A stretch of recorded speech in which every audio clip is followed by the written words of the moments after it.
For English subtitles, push the subtitles button.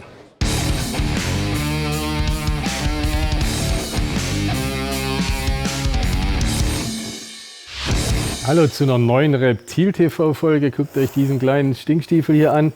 Ein Stumpfkrokodil, afrikanisches Stumpfkrokodil, Osteolemus tetraspis, kleinbleibende Krokodilart. Haben wir gerade 3 so hübsche Jungs da, gehen an einen Zoo, an einen schönen großen Zoo, der nach denen sucht. Eigentlich sind sie oft ganz brav, aber die sind noch klein und garstig. Ja, super hübsche Tiere, hübsche Krokodilart. Wie gesagt, von der Größe tatsächlich überschaubar, werden bloß so Meter 50 können sie schon werden mit Schwanz. Für euch mein Intro-Tierchen heute. Das Thema heute ist die günstigste Reptilienart für Einsteiger.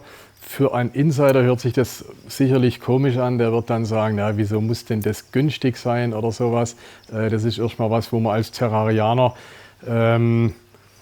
das Wort billig, günstig und Terroristik, ein eingefleischter Terrarianer, da sträuben sich dem erstmal die Haare, verstehe ich, geht mir an sich auch so. Woher ich das Thema habe, ich habe es über künstliche Intelligenz bzw. über Suchanfragen im Internet. Das ist was, wo häufig gesucht wird, günstige Reptilien für Einsteiger. Also von dem her ist Bedarf da bei diesem Thema. Was hier auch wichtig ist, bringt ja nichts, irgendwelche Themen zu bringen, wo kein Bedarf oder keine Nachfrage ist.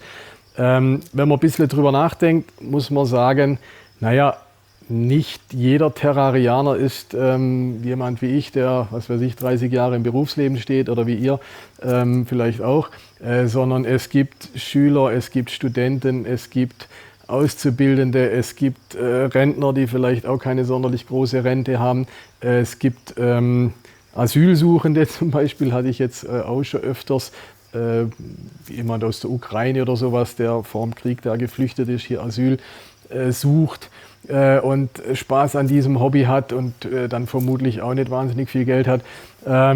So gibt es schon viele Personengruppen, die Lust auf dieses Hobby haben, aber nicht den dicken Geldbeutel, und von dem her finde ich es gar nicht verwerflich, wenn man sich Gedanken macht, wie kann man auch mit Low Budget oder mit kleinem Budget in dieses Hobby einsteigen. Nachdem ich mich in das Thema ein wenig reingedacht habe, kam ich eigentlich zu dem Entschluss, dass es bei den Echsen ein prädestiniertes Tier dafür gibt, und das ist der Leopardgecko. Wieso der Leopardgecko? Zum einen, ein Tier zu bekommen ist einigermaßen günstig, sei es, dass ihr einen Züchter kennt, wenn der jetzt irgendwelche Klassikfarben, also das ist jetzt eine speziellere Farbe, aber spielt gar keine große Rolle. Wenn ein Züchter irgendwelche Klassikfarben zum Beispiel abgibt, sind die schon für wirklich ein paar 10 Euro zu bekommen.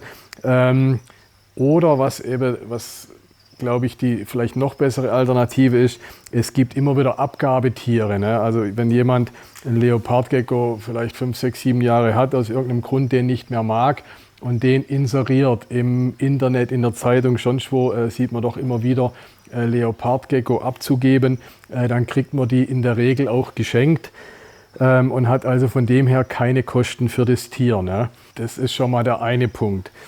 Dann für den Leopardgecko braucht ihr ein relativ einfaches Terrarium. Ihr merkt es, manchmal eier ich rum, wenn ich so Wörter sage wie einfach, ne, dann höre ich schon wieder einige Insider, ja, was ist denn einfach und so weiter. Einfach im Sinne von der Größe überschaubar, vielleicht so ein 80 cm Terrarium oder 70, 80 oder bis 100 cm Terrarium. Ihr braucht die Leopardgeckos nur am Tag beheizen und beleuchten, also am Tag eine Lampe rein. Die muss nicht immer zwingend eine UV-Lampe sein, es reicht so eine normale Mischlicht- oder Tageslichtlampe, die man am Tag 10 Stunden anmacht. Gibt natürlich auch eine Folge über Leopardgeckos. Wenn ich jetzt alles über die Haltung erzähle, würden wir zu weit gehen. Deswegen, wer sich dafür interessiert, schaut sich die Folge an. Das Terrarium selber macht unter Umständen auch Sinn, nach einem Gebrauchten zu schauen. Wenn ihr nach einem Gebrauchten schaut, es muss passen für Leopardgeckos. Ich habe immer wieder den Fall, dass jemand kommt, oh, das habe ich gebraucht gekriegt, hat fast nichts gekostet oder gar nichts gekostet. Und dann kommen die mit einem Terrarium zum einen oder entweder riesengroß oder völlig falsch, ganz falsche Beleuchtung drin oder bei Leopardgeckos jetzt als Beispiel ein Hochterrarium, ne, das ist 1 Meter hoch und bloß 40 mal 40 Grundfläche, dann wäre das auch falsch. Also es muss natürlich passen, nicht so nach dem Sinn oder nach dem Motto Hauptsache geschenkt bekommen und Größe, alles andere egal. Es muss wirklich passend sein. Dann kann man sich da auch eben so ein Schnäppchen im Internet schießen. Man kann auch, wenn es eben Low Budget ist, die Holzterrarien kosten irgendwie um die 100 Euro. Wie gesagt, dann noch eine Lampe dazu. Also ist man selbst, wenn man es neu kauft, mit 150 Euro dabei, hat ein passendes Terrarium, hat die passende Beleuchtung, Bodensubstrat rein, Versteck rein und ihr habt für den Leopardgecko ein tolles Terrarium und habt, wie gesagt, selbst wenn ihr es neu kaufen würdet, mit einem Budget von grob 150 Euro, könntet ihr in dieses Hobby Terraristik einsteigen mit so einem hübschen Leopardgecko. Wenn ihr in das Hobby einsteigen wollt, aber sagt, nee, ich will eine Schlange, also ich kann es nachfühlen, ne? Meine Faszination vor 35, 40 Jahren war auch mehr für Schlangen wie für Echsen noch, also noch mehr.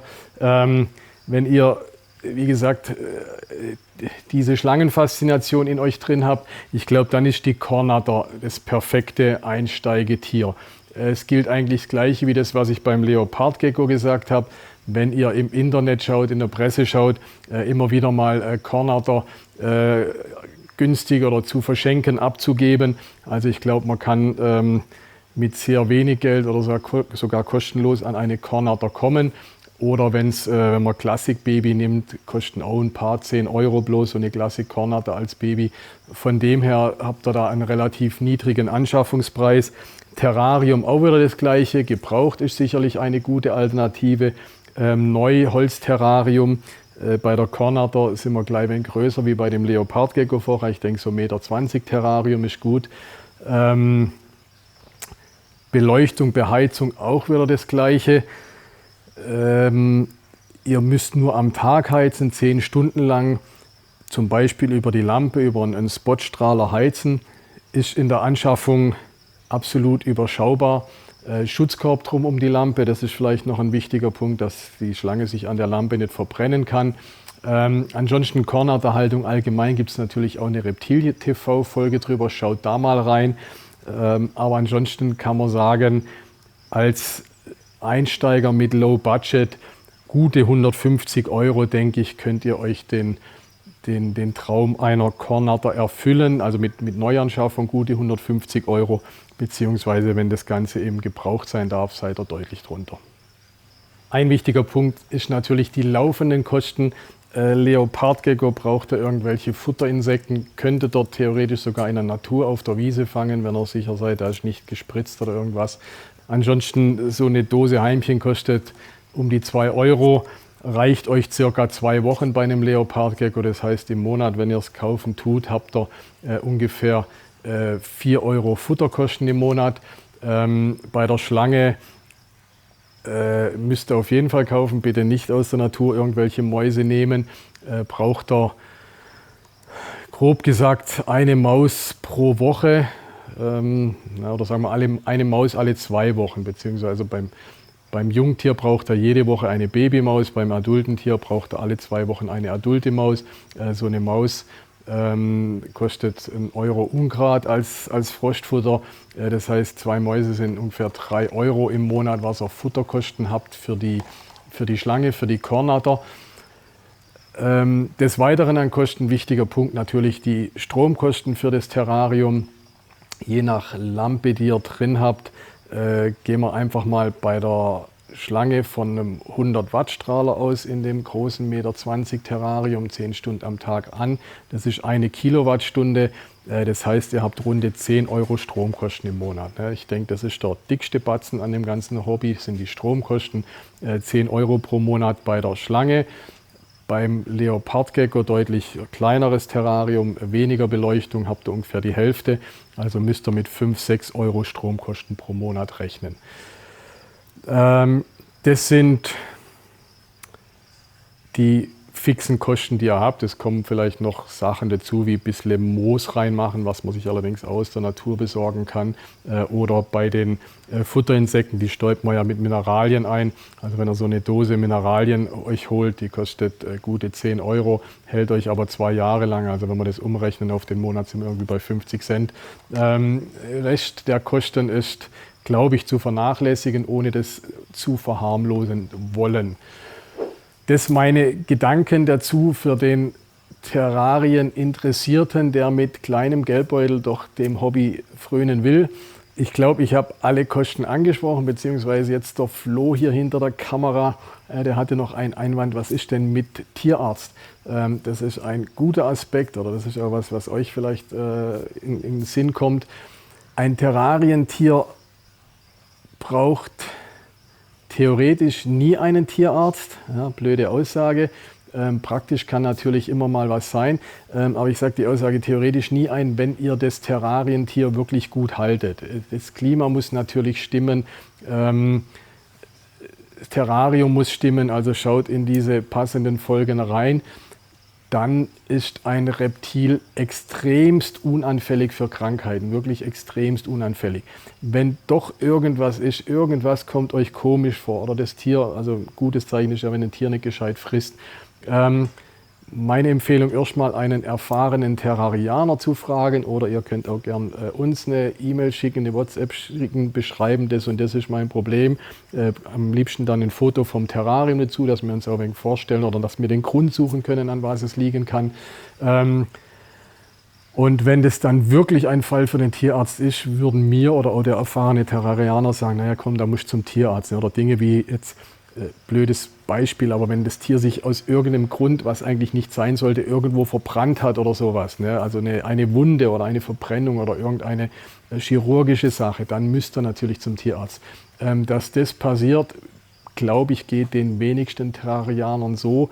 Also ich vermute, dass die meisten Terrarianer in ihrer ganzen Terrarianer-Karriere nie beim Tierarzt sind.